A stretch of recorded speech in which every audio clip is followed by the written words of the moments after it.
बोलो गणपति महाराज की जय। उमापति महेश जी की जय। जय गुरु जी। शुक्राना गुरु जी। शिव पुराण डे 17 पार्थिव पूजा की महिमा, शिव निवेद्य भक्षण के विषय में निर्मल तथा बिल्व का महत्व। तदनंतर ऋषियों ने पूछने पर किस कामना को पूर्ति के लिए कितने पृथ्वी लिंग की पूजा करनी चाहिए, इस विषय का वर्णन करते हुए सूत जी बोले, महर्षियों, पार्थिव लिंग की पूजा कोटि कोटि यजों का फल देने वाली है। कलयुग में लोगों के लिए शिवलिंग पूजा जैसा श्रेष्ठ दिखाई देता है वैसा दूसरा कोई साधन नहीं है। ये समस्त शास्त्रियों का निश्चितम सिद्धांत है। शिवलिंग भोग और मोक्ष देने वाला है। लिंग 3 प्रकार के गए हैं, उत्तम, मध्य और अधम। जो 4 अंगुल ऊंचा और देखने में सुंदर हो तथा वेदी से युक्त हो, उस शिवलिंग को शास्त्रीय महर्षियों ने के उत्तम कहा है। उससे ही आधा मध्य और उससे आधा अधम माना गया है। इस तरह 3 प्रकार के शिवलिंग कहे गए हैं जो उत्तरोक्त श्रेष्ठ हैं। ब्राह्मण, क्षत्रिय, वैश्य, शूद्र अथवा विलोम शंकर कोई भी क्यों ना हो, वह अपने ही अधिकार के अनुसार ही वैदिक अथवा तांत्रिक मंत्र से सदा ही आदरपूर्वक शिवलिंग की पूजा करे। ब्राह्मणों, महर्षियों अधिक कहने से क्या लाभ? शिवलिंग का पूजन करने में स्त्रियों का तथा अन्य सब लोगों का भी अधिकार है। वेदों के लिए वैदिक पद्धति से ही शिवलिंग की पूजा करना श्रेष्ठ है, परंतु अन्य लोगों के लिए वैदिक मार्ग पूजन करने की संपत्ति नहीं है। वैद्यज्ञ है द्विजों के वैदिक मार्ग से ही पूजन करना चाहिए, अन्य मार्ग से नहीं। ये भगवान शिव का कथन है।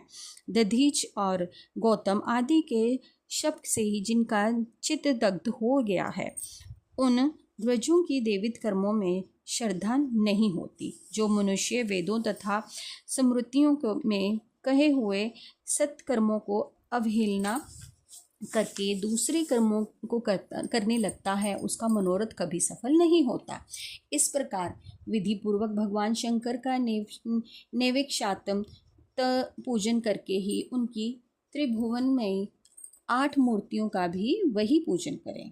पृथ्वी, जल, अग्नि, वायु, आकाश, सूर्य, चंद्रमा तथा यजमान, ये भगवान शंकर की 8 मूर्तियां कही गई हैं। इन मूर्तियों को के साथ साथ सर्व, भव, रुद्र, उग्र, भीम, ईश्वर, महादेव तथा पशुपति, इन नामों की भी अर्चना करें। तदनंतर चंदन, अक्षत और बिलपत्र लेकर वहाँ ईशान आदि के कर्म से ही भगवान शिव के परिवार का उत्तम भक्ति भाव से पूजन करें।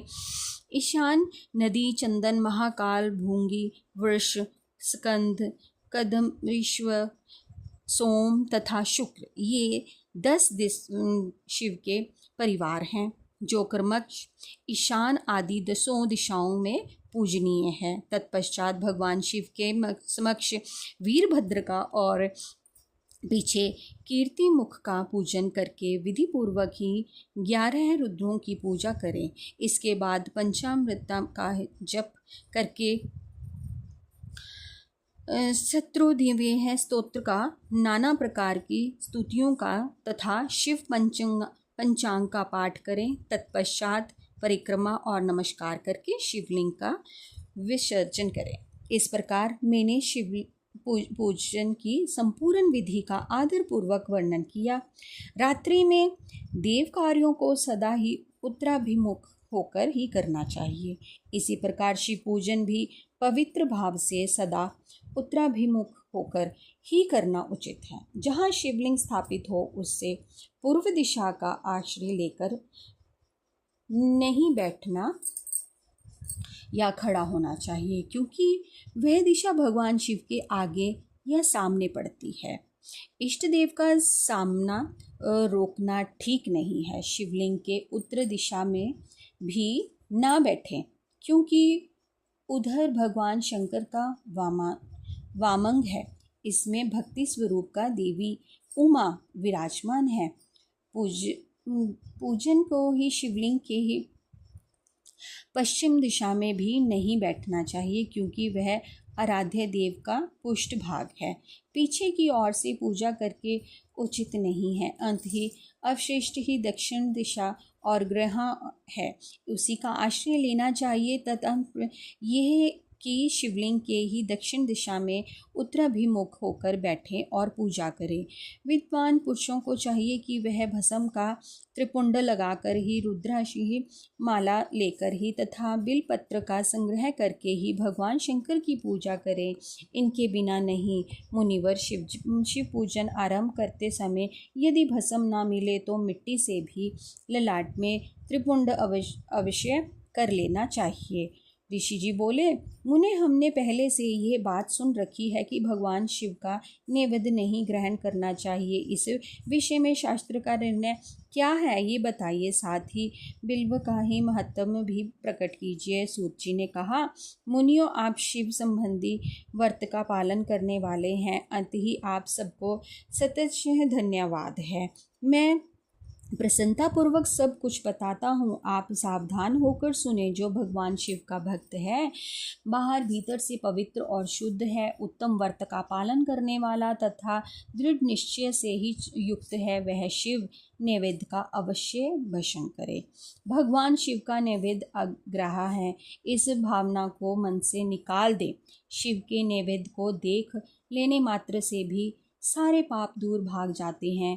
उसको खा लेने पर तो करोड़ों पुण्य अपने भीतर आ जाते हैं। बोलो शंकर भगवान की जय। आए हुए शिव नैवेद्य से को सिर झुकाकर प्रसन्नता के साथ ग्रहण करें और प्रयत्न करके शिव समर्पण पूर्वक ही उसका भक्षण करें। आए हुए शिव नैवेद्य को जो ये कहकर कि मैं इसे दूसरे समय में ग्रहण करूँगा लेने में विलंब कर देता है, वह मनुष्य निश्चय ही पाप से बच जाता है। इससे शिव की दीक्षा ली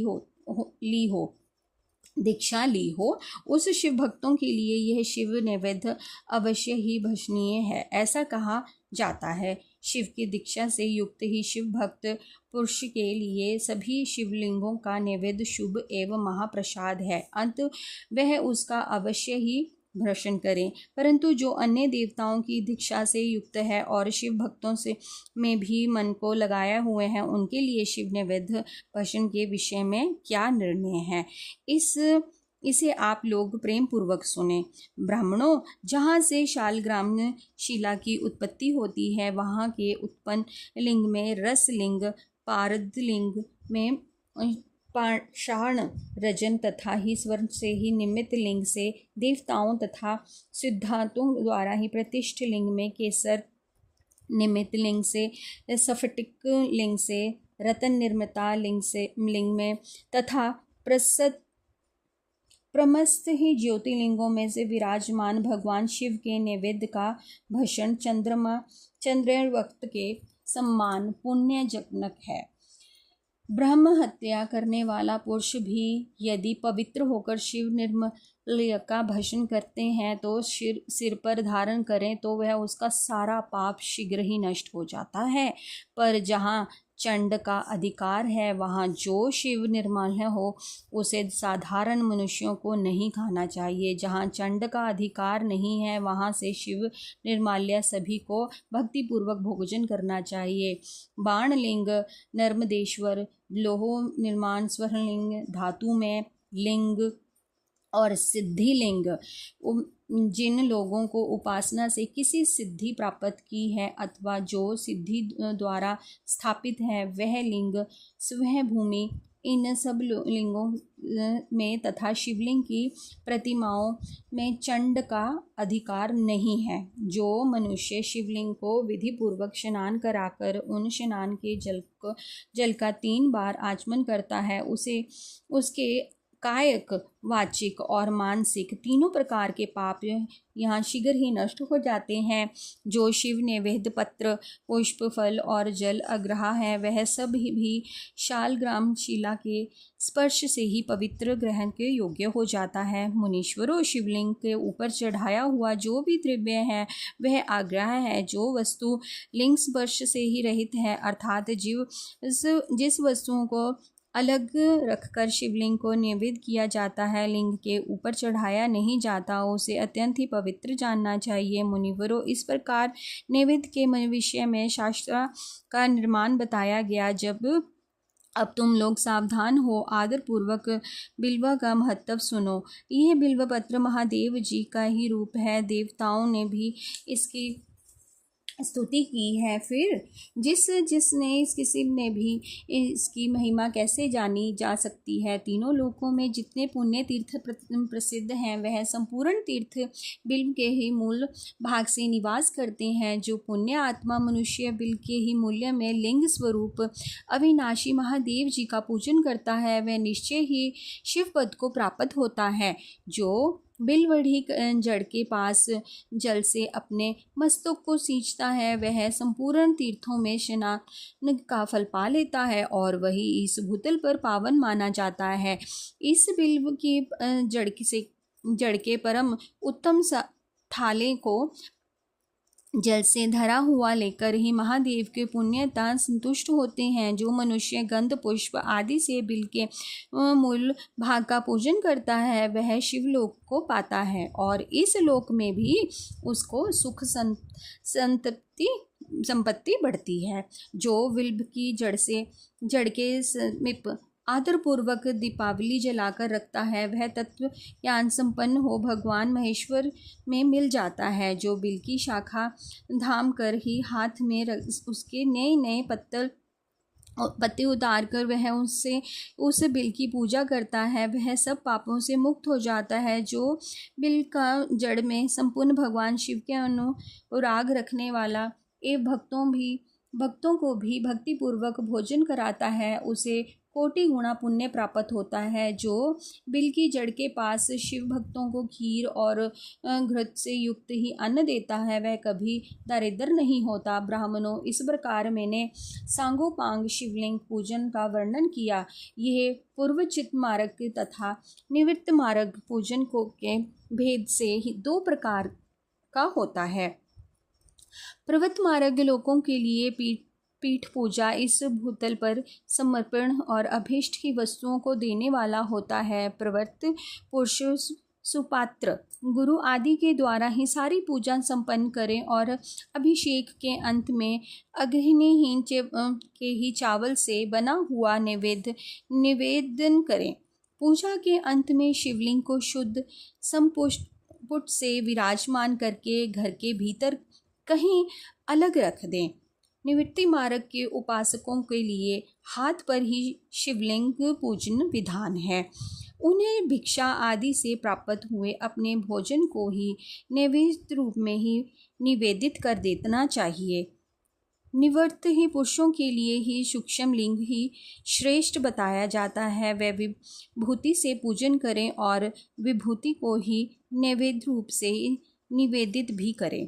पूजा करके उस लिंग को सदा अपने मस्तक पर धारण करें। बोले शंकर भगवान की जय। उमापति महेश की जय। जय गुरु जी, शुक्राना गुरु जी। ओम नमः शिव ही सदा सहाय। ओम नमः शिवाय। गुरु ही सदा सहाय। जय गुरु जी, शुक्राना गुरु जी।